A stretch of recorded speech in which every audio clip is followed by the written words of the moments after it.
Ducks fans, are you ready? You are listening to the Ducks and Pucks podcast with your hosts, Mike Walters and Eddie Jones. This is the #1 home for Anaheim Ducks talk and analysis. Here we go. All right, welcome back to the Ducks and Pucks podcast. This is the show where Eddie and I don't just announce the news for you. We analyze it and give you our thoughts on the Ducks and the NHL in general.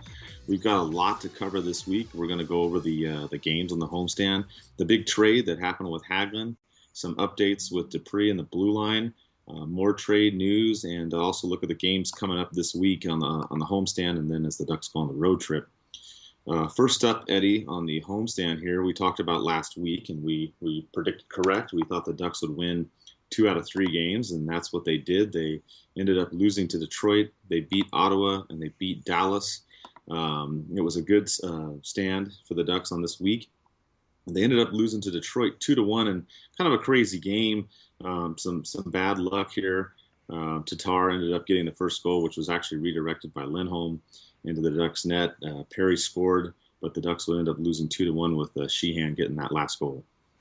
Yeah, and another misplay by Getzlaf that everybody seemed to want to rip on in this game, and he took the brunt of the blame on that last goal. I mean, you do have to say that is his fault, and he's been making those types of play all season, but there's a lot of talk about removing him from captain and giving it to Kessler or something like that. And I think that's a little bit too much. Obviously, he's been making the bad plays this season. He knows that a lot of them have actually cost the Ducks points, especially in this game. We remember the infamous drop pass in Arizona too. That cost them an extra point in that game. But it was disappointing to lose. But I think all in all, it was a pretty good effort against a good team. Yeah, it was just unfortunate. The Ducks did play well. They didn't get the bounce early on. They still recovered. I mean, we've seen them, give up a goal now and play better instead of going into a slump or whatnot. So they ended up doing well. I know there was a play in here, too, that was controversial that they said that supposedly Detroit's Sheehan had scored earlier in the game. And if you go on the Hockey News website, you can see it.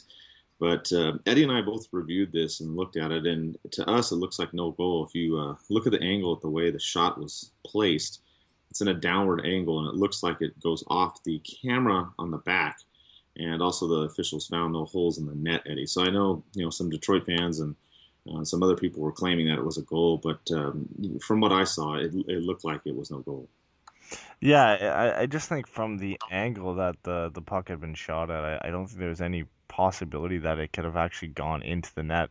I mean, a lot of people were saying they're looking at the replay after, and we're saying that I know it actually did go into the net, but the way it rebounds out of the net and the way that the puck is dipping when it's shot, I definitely think it was a no goal. But yeah, there was definitely some controversy involved with that play. Yeah, and it ended up not, being a factor. Sheehan would end up getting a goal, and then that would be the game winner, and the Ducks would lose this one 2-1. But the Ducks would rebound on this homestand. They would play the Ottawa Senators on Wednesday, in a game that, kind of started out a little bit slow. There was no scoring in the first period. We saw Andrew Cogliano get a shot that went off the post and in to give the Ducks a 1-0 lead. And then Ottawa came back to tie it. But the story in this game was really the third period. In the final 5 minutes, Eddie, the Ducks just went on a roll and scored 3 goals, ending up winning this one 4-1. Yeah, and I think I have to correct something real quick, too. This was the game where Getzlaf made the bad pass and Curtis Lazar scored on the breakaway. I mean, he's made so many this season. It's kind of hard to keep track now. But, yeah, like you said, in the third period, they really turned it on. Obviously, everybody seemed to be breaking scoring slumps in this game. Cogliano went 18 games without scoring and got one in the second period. And Shea Theodore got his first goal on a pretty nice play from Getzlaf and him as well. Getzlaf made a really nice pass, but for him to break up on the wing like that and get a little bit of a lucky shot, but still get his first goal on the power play was really good for him. And the scoring continued after that. The Hagelin, the recently traded Carl Hagelin, broke his slump. I mean, he was probably the guy that was struggling the most. He had so many chances in the previous I don't know how many games you go back that he had a chance to ice his streak, and finally gets it done in this game. And then Silverberg is the guy you would expect to break a slump after this, and he ends up doing it against his former team. Yeah, Hagelin, and we'll talk about this trade coming up after we talk about the game against Dallas. But yeah, Hagelin got a goal and assist in this game, and like you said, broke out of a slump on the second on line with Kessler and Silverberg. And Silverberg's been on a roll too lately, yeah, including the Dallas game. He's got 3 multi-point games in his last 4, so he's really come alive on this homestand and playing well. And the Ducks really took control in the third period. The interesting thing about this game, Eddie, and we talked about this over the Christmas break on the podcast. I also had an article on it. We talked about the Ducks players making mistakes and Boudreau holding them accountable. And I was actually very happy with the way Boudreau handled the situation. He ended up benching Getzlaf in the last 3 minutes and change in the third period. And he benched him almost all the way to the 5-minute mark of the third period. You saw Santarelli come out there on the top line for a couple shifts, and then you saw Maroon come out there. And I was actually very happy that he did that because he held Getzlaf accountable for his mistake. We talked about this and how some of the players have made mistakes and not necessarily the bigger name players have been benched. So I give Boudreau credit for that. But you know what? I also give Getzlaf credit. A lot of criticism has been thrown his way this season. And he took the punishment and he accepted it. He went on the bench. He sat there. He didn't complain. He cheered on his teammates. He comes back in the game for a couple shifts, gets that power play opportunity, makes a great pass between 2 defenders to get Theodore his first goal to help make up and atone for that mistake and get an assist on the game-winning goal. I just thought all around the way it was handled by the captain and Boudreau was just perfect for this situation, Eddie. Yeah, exactly. I mean, right after he made that play is when we saw him get benched. We saw Santarelli come out and play with Perry, and it was a little bit surprising. I mean, we've seen Boudreau bench other players this season, but I mean, this is obviously the most high-profile guy that you've seen put on the bench this season, and it seemed to work out. Like you said, he came out and played hard in the third period, and ends up getting the winning assist on Shea Theodore's goal, and I think it was just a great play by Boudreau, and obviously we've seen Getzlaf in interviews after the game, and he's owned up for every mistake that he's made this season. So I think it's just a real good show between Boudreau and Getzlaf. And I think it's good the way that the players are responding, the way everything's going. The Ducks have been playing very well, and we'll talk about some of the stats and whatnot after the next game here, where Dallas came to town. And I talked about this in the game preview. Dallas hadn't played in almost a week. You had to wonder how they would play. I'm not a big fan of time off, and I've said this before. Unless you have several players injured and they're banged up, you need to heal up, then of course it's always a good thing. But when you get out of that rhythm and you're not playing every other day or every third day, you can come out flat, and that's exactly what happened this game. The Ducks went just bonkers in the first period against Dallas. They scored 2 goals 31 seconds apart, just 3 minutes into the game, and then they scored another 2 goals 33 seconds apart at the 15-minute mark. So they just went absolutely nuts. I remember Phil trying to announce Silverberg's goal, and then Vatanen scores, and then he's trying to announce Lindholm's goal, and then Perry scores, and you just saw the way the Ducks played. They literally blew Dallas out of the building in the first period. Dallas did battle back and get some goals, but it was another nice win for the Ducks, Eddie. Yeah, and just probably one of their best periods of the season, since we saw them play Dallas last time, where they went out 3-0 in that game. But we get to see Silverberg continue his great play, get another multi-point game, and Vatanen scoring right after, being able to counterpunch and just put them behind 2-0 so early in the game. I think was a really key point for them, and then the power play keeps going. A great play from Kessler to win the puck, and Lindholm pinches forward, and he's pretty much got an open net to throw it into, and then the great play between Getzlaf, Theodore, and Perry was probably the most beautiful goal on the night, and one of the best that we've seen passing plays at least this year for the Ducks on the season. And they were able to close it out this time. Obviously, we saw in Dallas last time they went up 3-0 in the first period and ended up losing the game. So I think this, a strong effort in the second period, barring a Corey Perry giveaway, which led to a shorthanded goal, and one of the league's best power plays is eventually going to convert if you give him 4 opportunities, and Ben gets a goal in the third period. But I think it was a strong effort. We got to see Freddie start for his second game in a row, and he's come back strong. He's played well in both games, and I think it's just a really good effort against one of the better teams in the league, but they also are struggling too. Yeah, I like the way the Ducks started the game and came out strong. I thought the third period they got maybe a little bit lax. Dallas did try to come back. They outshot them 11-9. It wasn't too bad. They didn't shell up too much in the third period, but I thought they let off the gas a little bit, which didn't hurt them because they had built that lead, like you said, as opposed to the previous meeting. So the Ducks ended up pulling this one out and winning it. Which was a good birthday present for Phil and I. So we were happy about that. We were joking, hoping that the Ducks would pull one out. And they've done well in the homestand. They've won 4 of their 6 games, with really only the bad game against the Leafs. And speaking of that, there were some stats that were posted today by Mike Kelly, who is a broadcaster for the Leafs TV.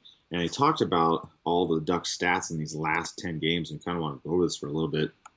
We also have some of our own stats we put together. But you mentioned some of these things, Eddie, and we talked about in the last 3 games. The Ducks power play is at 34.6%, which has been first in the league. The penalty kill at 94.6%, which is first in the league. Goals against 1.6, which is also first. Shot differential plus 9.3, which is also first. And then save percentage, .935, which is third, and 15 points in the last 10 games. So those are all the stats he threw out, Eddie, and I mean, it's been a really good stretch for the Ducks. The Ducks have been 7-2-1 in the last 10 games. The only other blemish is probably the stat that you want to throw out that I know you put together, and you can talk about it too, is their shot percentage. But other than that, the Ducks have been playing very, very well. Yeah, I mean, penalty kill is no surprise. I mean, that is a disgustingly high number at 94.6%, but it's been great all season, and it's no surprise to see that it's still first over the last 10 games. Goals against average, even shot differential as well. I mean, they've been shooting the puck all season. They've been limiting teams to I think the lowest shots against per game, or one of the lowest shots against per game in the league. And with the 2 goalies that we have, again, goals against average, that's a great number to have if you're not scoring a lot of goals. I think the big one, barring the shot percentage, which I'll get into in a little bit, is definitely the power play. I mean, we haven't seen too much change. Obviously, Theodore's come in on the power play with Fowler going out. They went back to 2 defensemen on the power play, and for some reason it's just clicked, and it's been dominant over the last 10 games. I mean, 34.6% is an insane number for power play that was struggling as it was in the beginning part of the season. Is a big key to why they've been so successful over these last few games. But I think the big issue for the Ducks still is obviously goal scoring, and just the fact that they are shooting the puck so much, but a lot of their chances are not converting. I mean, they have a 6.8% shooting percentage over the last 10 games. They're shooting the puck the third most in the last 10 games, 338 shots, and they only scored 23 goals. If you want to put that in perspective, the 2 teams above them who shot more than them were Washington and Chicago, and they had 36 and 39 goals and had a 10 to 11% shooting percentage. So I think that's the big thing the Ducks have to work on. I don't know if they're getting a lot of quality shots. That'd be a stat that you would have to look into as well, but it's definitely the only thing really right now that they need to work on. I agree with you. I think the special teams play has picked it up in the last 10 games. Like you mentioned, the penalty kill has been great all year. The goalie situation's been great all year too. Gibson and Anderson have both done well. They've had a couple games maybe here or there where they didn't have their best stuff, but overall they've been great. So the issue does come down to shots, and it comes down to shot placement and what's going on. And I think part of this is what kind of leads into our next topic, is about the trade that happened and how the Ducks are going to try and improve that.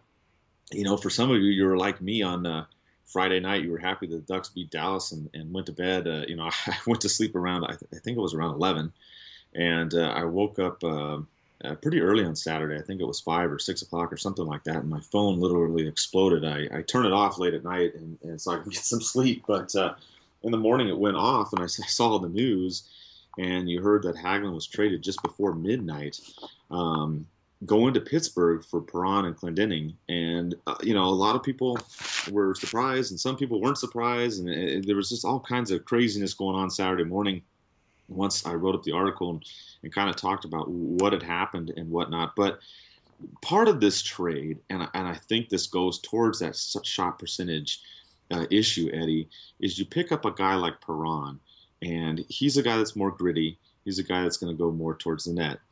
Hagelin's style isn't more like that. Hagelin's more of a two-way player, goes up and down the ice, uses his speed. He'll go towards the net, but Perron is more of the type that will go there when there's traffic in front of the net, get the rebounds and those kind of things. And I think that's kind of why the Ducks went with Perron. I mean, if you look at their stats, they're both very similar. They both had 4 goals this year in about the same amount of games. But that's kind of one of the key aspects on there. Eddie, what are your thoughts on this trade? Yeah, they're very similar players in the fact in the impact that they will have on a team. They're both second to third line players depending on the team. I think on our team he'll be a second line guy just like Hagelin was, and they're the points they've put up this season are pretty similar in the games played, shooting percentage, their time on ice, the amount of shifts they get per game. They're all similar. I think it was a great trade for the Ducks, to be honest. I mean, Perron, since he left the Western Conference, has struggled. I mean, he had great seasons with the Blues and Oilers. He had 2 20-goal seasons with the Blues, and his best season, 28 goals and 57 points with the Oilers in 2013-14. Then since he came over to the Penguins, I mean, they gave up a lot hoping that he would help them, and he struggled there in their system. And we brought over Hagelin from the Rangers, who he had some pretty good seasons with the Rangers, and just struggled here. I think it's a fresh start for both guys, and getting Clendening back in the trade to strengthen the goals and add another 7th, 8th defenseman to our roster never hurts, and it gives us some flexibility. If we're going to trade a guy like Vatanen for another scoring winger to possibly play with Getzlaf and Perry, I think it gives us a lot of options, and it was a really good move by Murray. Yeah, I think the key was here is not so much the on-ice impact. I mean, you saw Dan Wood talk about this and a few other people on social media. When I look at a trade, and I know it's hard because a lot of people look at a trade and they go, oh, the Ducks won this trade and Pittsburgh got screwed, for lack of a better term. I agree and I disagree. I try to look at trades in 2 ways, Eddie. I look at the off-ice impact and the on-ice impact. If you look at the off-ice impact, the Ducks won this trade.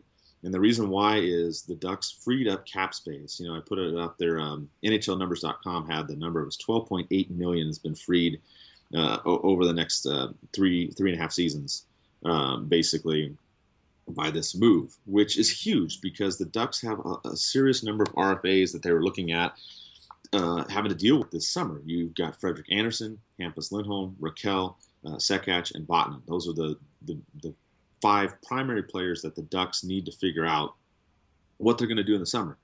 And Maria talked about this being a problem back before the season started. So this move helps them do that. In terms of the Ducks lineup, it gives the Ducks more options. Perron can play both left and right wing. He's more considered left wing, but it gives him some options there.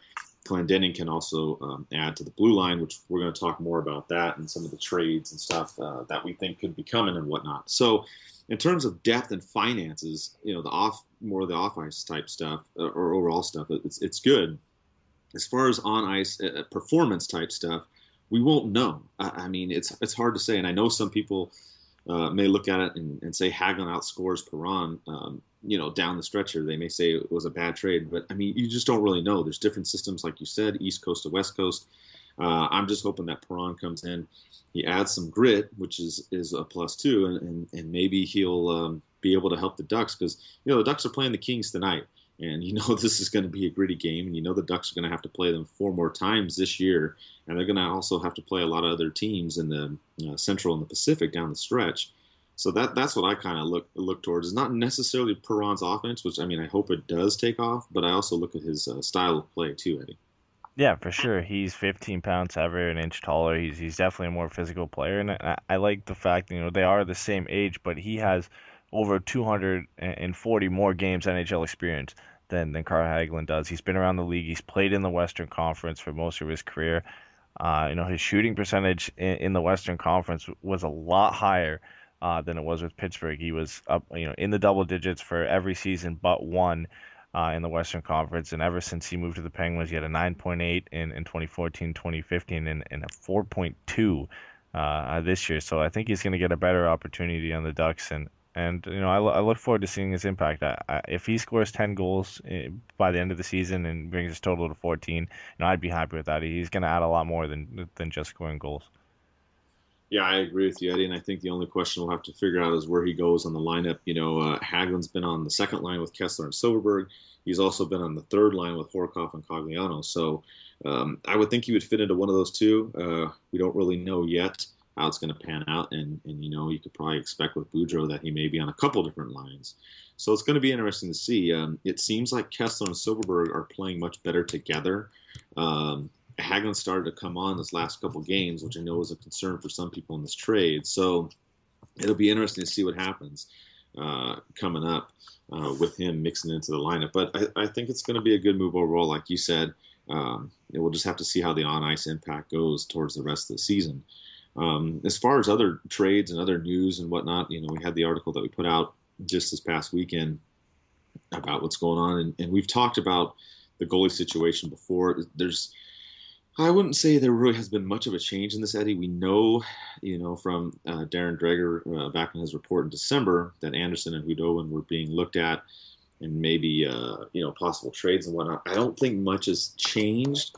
The only thing I would add to this, as far as the goalie situation, Eddie, is now that Hagelin's been moved, maybe the Ducks try to get Eddy, in a contract for Anderson and then trade Hudobin instead. That's just kind of my feeling, and no information from any source. It's just my opinion on that. Yeah, like you mentioned with the Hagelin trade, the off-ice bonus is freeing up that contract space over the next few years. You've got, yeah, most likely you don't sign Perron, who's a UFA, depending on his play. And even if then, I don't think you resign him at the 3.8 that he's at. So that does free up some space. Obviously, we have a lot of RFAs, and Freddie's one of those. And you've got that extra space now over the next few seasons. Plus with Stewart coming off the books and Horkoff and some other guys who are UFAs coming off the books, you've got that space now. And I don't see them unless, like we mentioned before, if they get an amazing offer, something that you can't beat, and that's going to improve the team dramatically. Then I could see them moving Anderson. But other than that, Hudobin is probably the guy. And then from there, you'd have to look at our defense. Adding Clendening doesn't help the situation. Most likely he'll play in the AHL, but he is a seventh-eighth defenseman, and we have Holzer ready, arguably Manson. Even though he is playing better than that, he is one of those guys as well. And you look at 8 or 9 guys now who could play on this team on the blue line. So you would realistically look there if you're going to make a trade to improve this team's offense. And I think you're right on that point, because if you look at the Ducks blue line, as you mentioned, Bieksa, Dupree, Fowler, when he comes back, Lindholm, Manson, Stoner, Theodore, and Vatanen. That's a lot of players right there. You're going to have a logjam. You could send Holzer back down, Clendening down, but you still have 8 guys up. So you're going to have to figure out something when Dupree and Fowler get back. It's going to be a tough situation. We talked about some people that could be moved. We talked about Stoner maybe being moved because of his contract, which could be difficult because he's going to be paid $6.5 million in the next 2 seasons. There's also been rumors about Vatanen. The latest word out of Tampa Bay is that they're looking for a defenseman and also a prospect, and Vatanen's name has come up, and he's an RFA in the summer.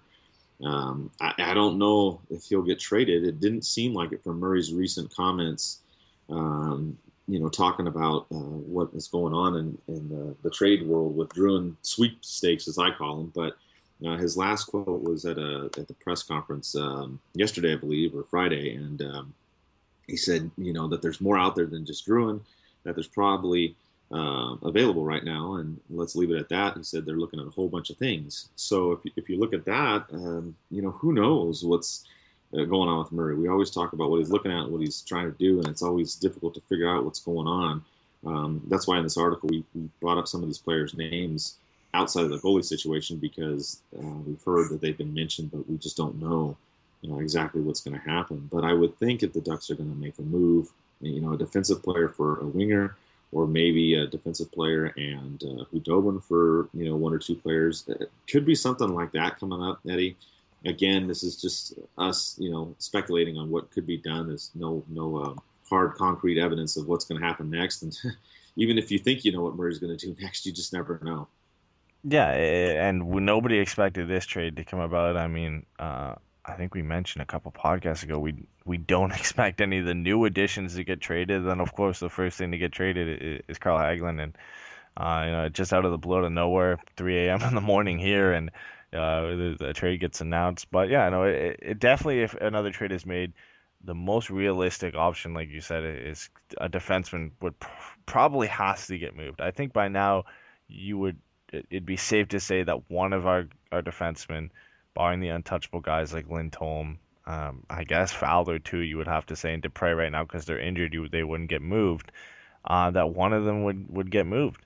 Obviously, Vatanen, his name has been brought about there, and Tampa Bay is looking for that. But it all depends on what the offer is, and I think we all agree Murray's not going to give up more than he thinks the player is worth.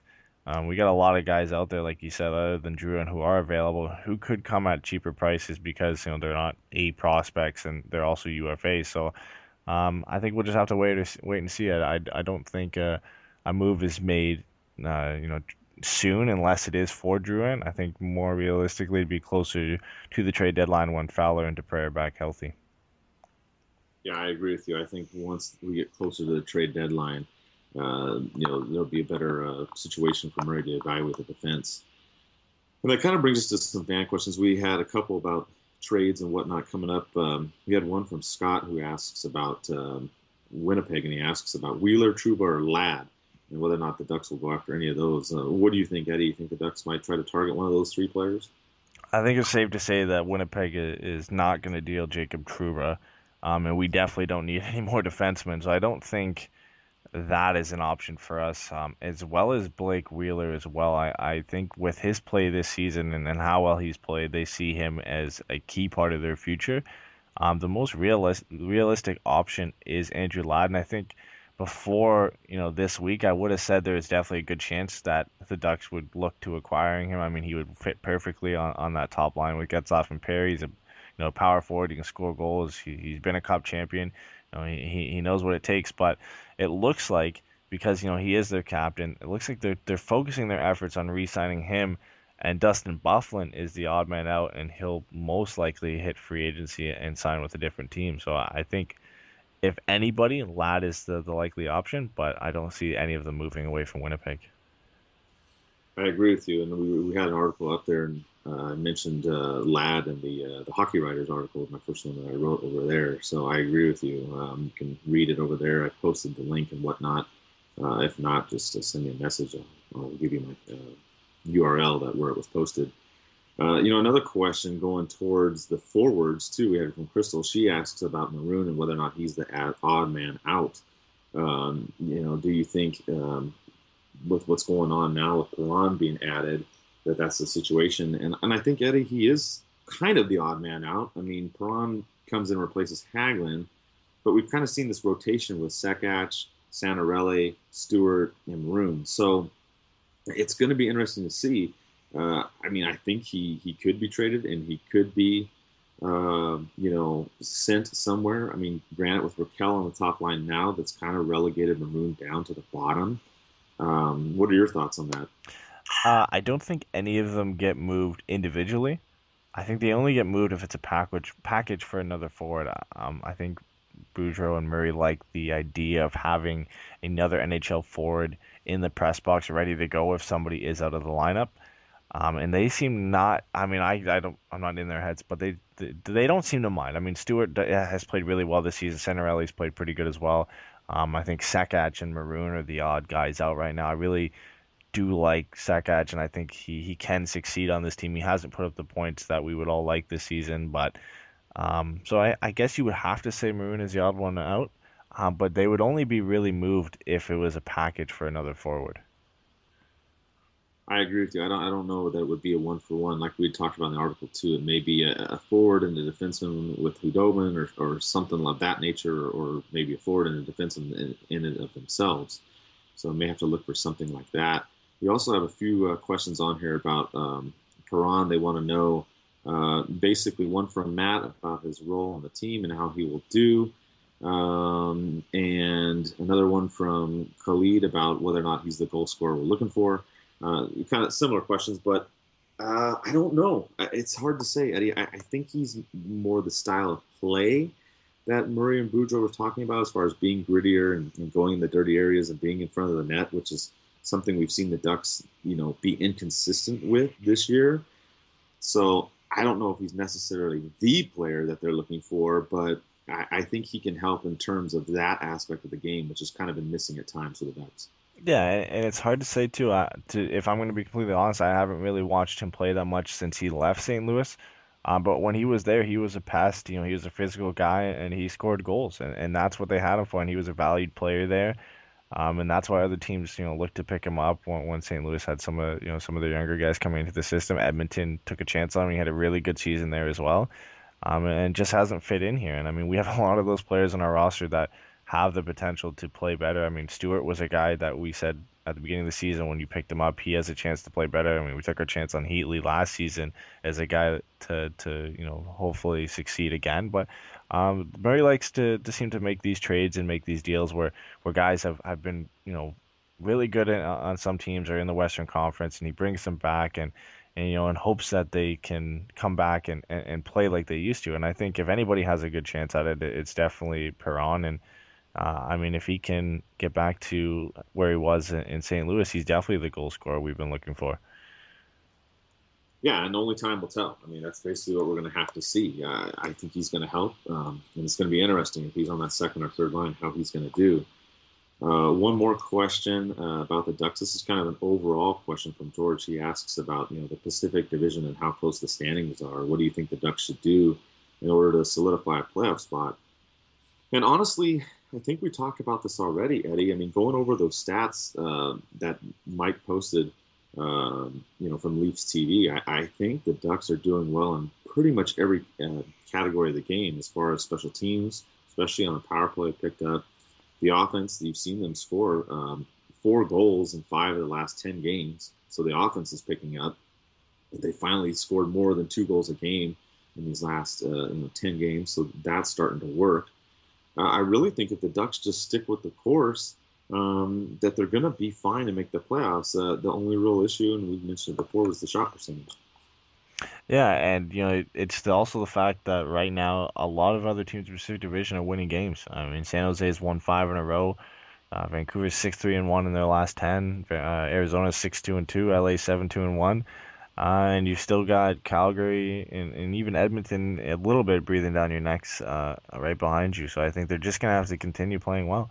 They've done really well in the last 2 games against an Ottawa team who's better this year and against a really, really good Dallas Stars team. And they've scored 4 goals 4 times in their last 6 games, which is definitely a step up from earlier in the season. So I think if they continue playing like they have lately and getting a little bit more quality chances in front of the net, getting some quality shot chances, and I think their shooting percentage will increase, and they should be in a playoff spot come end of the season. Yeah, and that kind of brings us up to this week's games. If you look at it, the Ducks are going to have the big one against the Kings, and then Minnesota comes to town, and then we go on the road for back-to-back against Washington and Detroit. We'll kind of focus on the Kings here for a little bit. The Ducks and the Kings haven't played yet, which is kind of odd. I can't remember the stats, but I think this is the first time where they haven't played in the regular season before January. I don't quote me on that, but I think that's accurate. This game is going to be interesting. They're going to have to fight it out. It's going to be a tough game. We've seen a role reversal between the Kings and the Ducks. The Kings have been the ones in first, and we see the Ducks are the ones struggling to make the playoff spot. As opposed to last year, which I kind of think is part of the reason maybe the Ducks did get Perron, Eddie. That the Kings got Lucic, and he's nasty. Obviously, Manson's gone with him in the preseason. We've seen that.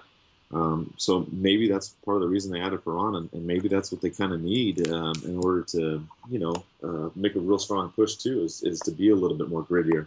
Yeah, and it's going to be a tough game. It's going to be fun. I mean, I've kind of waited for this game all season. We usually get to see them play LA a little bit earlier, but yeah, Manson is going to be. There's going to be most likely you would expect to be a lot of scraps tonight. Maybe not a lot of fights, but it's going to be a chippy game, and you would expect Kessler to be matched up against Kopitar. He usually gets matched up against the other team's best players, and I think in an advantage for us, the Kings came off a 5-3 loss to Ottawa last night.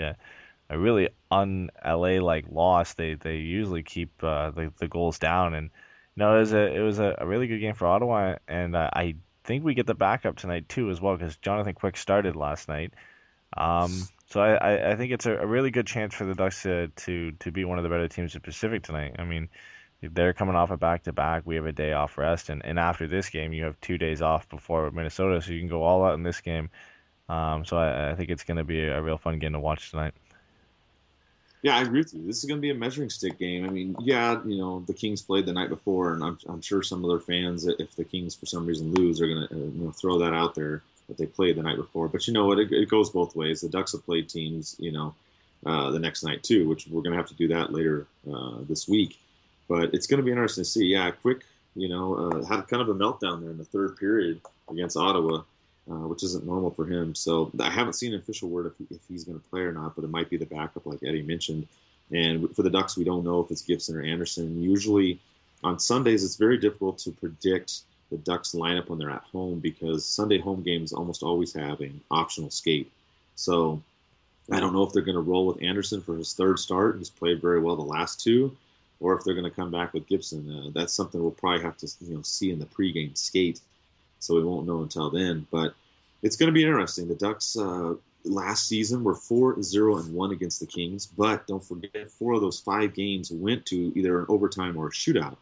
So this game could come down to a tight battle, unless Eddy, and I mentioned this, unless the Ducks jump out on the Kings because of the back-to-back situation. If they jump out on them like they did the Stars, then it could be a different type game.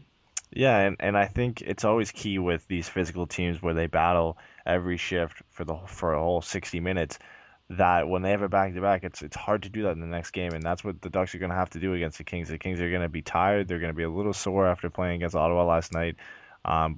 You got to jump out on them quick because they're going to be mad too. They're going to be mad that they let 5 goals in last game. They're going to tighten up defensively. I'm sure Sutter is going to go over everything with them, and they're going to be a lot better tonight defensively. But you have to jump on them. They're going to be tired. And yeah, you just got to get on, like you said, like they did against Dallas, and hopefully you get out to an early lead and you can keep it up. I mean, their backup, I believe, is Jonas Enroth. He's been all right this season, but it's hard. It's always hard to judge a Kings backup goalie because of how well they play defensively. We've seen Enroth in Buffalo and I believe in Dallas as well, and he's had games where he's played like he could be a starter, and then he's had games where he definitely is a backup. So I think they're gonna have to jump out early on him and hopefully chase him for the net and bring in Quick and pop a little on him. But maybe looking a little bit too far forward here. But yeah, they're gonna have to get out early. Yeah, it's going to be a battle for sure, no matter what happens tonight. And looking at the week after that, Minnesota comes to town for the final game. Minnesota's been playing decent as well, but as of late, they've lost 4 in a row. This is a game that really the Ducks need to win this one. Not trying to look ahead here, but just giving you the preview for the week. They need to take out the Wild, and then after that, it's going to be tough on the road, Eddy. They go to face Washington and Detroit. You have Washington, who's taken away the Metropolitan here, 69 points. 16 points ahead of the Rangers. And then you've got Detroit, who's in second, chasing the very, very hot Florida team. And we talked about the last Detroit game where the Ducks lost, but they played well. So there's no really easy game this week. I mean, they should beat Minnesota, but I wouldn't be surprised if the Ducks go maybe 2-2 this week, Eddy. Yeah, and I think good thing for the Ducks, even though Minnesota is struggling, that they also aren't playing Minnesota at home. They are a lot better team at home. So I think tonight it's going to be a tough game. You got to jump on the fact that LA played last night. Minnesota, they are struggling. You got to hope that you can go into that game, finish off the homestand with a win.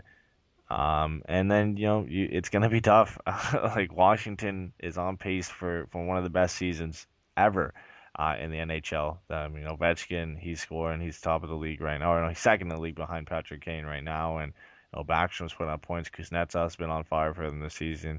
Braden Holtby is probably going to win the Vezina Trophy. And you're playing them where they've only lost 3 times in regulation and 4 times overall at the Verizon Center. I mean, that's going to be a real test to how well the Ducks are playing so far this season to try and beat them. And then you got to go right from the Verizon Center over to the Joe, where the Ducks have not had a lot of success. and play Detroit, and that's going to be a tough game, especially coming off such a hard game against the Capitals. It's going to be a real test for how well they've been doing lately, and see if they can keep it up. Yeah, I agree with you, Eddie. I think it's really huge that the Ducks can jump on the Kings tonight, win this one, and then take it to Minnesota on Wednesday.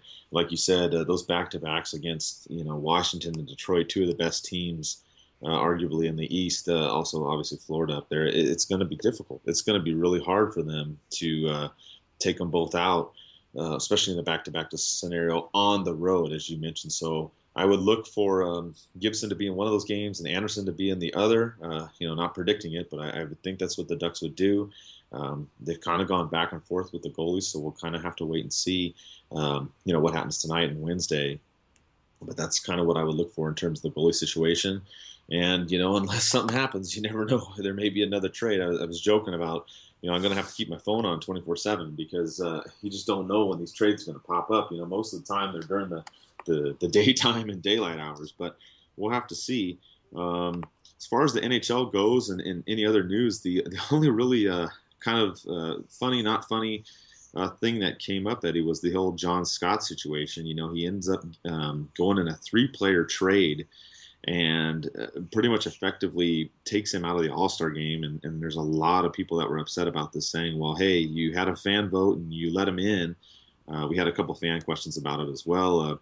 What do you think about the whole situation, as far as letting the fans vote and then basically, no one's going to admit it, but basically a 3-way trade to keep him out of the All-Star game? Yeah, you would have to think the NHL had their hands in this one. I saw on Twitter that apparently the Coyotes organization asked him to not go to the All-Star game, and so did the NHL, and he refused both. And he said he was going to go, and this is just an odd trade. You don't really have to include him in this trade. He's the Pacific Division captain. It just seems like they wanted to make it as difficult as possible for him to still go to the All-Star game. I mean, if Arizona wanted, they could just bury him in the AHL and he wouldn't be able to play. I mean, that's what Montreal seems to be doing right now. And there's no rule against him not playing. If he had got traded to Montreal and played for the Canadiens, and was playing for them now and tonight and over the next few games before the All-Star game, he would still be able to go and play for the Pacific Division, team and be their captain. But the fact that he's in the AHL, it just seems like Arizona didn't want to have to deal with this situation, didn't want to have the negative press of burying him in the AHL, and it all just seemed to backfire, and it's just a really negative image. I mean, the whole thing with him getting voted in the first place brought up a lot of controversy with fan voting and how it's just really a joke, and they didn't really make a real big deal about it. But yeah, it's just an unfortunate situation for him. Yeah, definitely. And like you said, I really think that the league tried to do, well, at first, as you mentioned, Arizona tried to remedy the situation internally. And when that didn't work, then the 3-way trade ended up getting dealt. So, the All-Star voting will definitely be changed next year. I'm pretty sure, don't quote me on it, but I'm pretty sure something's going to have to change as far as the way that the process is done, because they wanted a fan vote, and then you get a vote where it's not necessarily based upon skill. It's what a lot of people thought, it'd be funny to get a certain player in there, and then the NHL didn't like it. So I'm pretty sure they're going to revamp that situation, and we'll see how it plays out for the All-Star game. I usually don't watch the All-Star game too much. I may watch it this year because it's a little bit different with the 3-on-3. It'd be kind of interesting to see, but as far as everything else goes, we're doing the same stuff that we've been doing. We're going to have some more watch parties coming up. I don't know the exact dates, but I'll get those to you probably the end of January, maybe the beginning of February, since the Ducks have been on a long homestand. And we're still rolling, doing the same stuff. We're working on getting more writers. If you've noticed on the blog, there's been more people on there playing a part in writing for our blog, and working on doing stuff around the league as well, and expanding coverage for other teams as well. So if you're interested, always give us an email, send us a message, and we'll get right down to you. With that, let's hope that the Ducks take out the Kings tonight and finish the homestand strong and go on the road and play well there too. So with that, we'll see you next week, and let's go Ducks.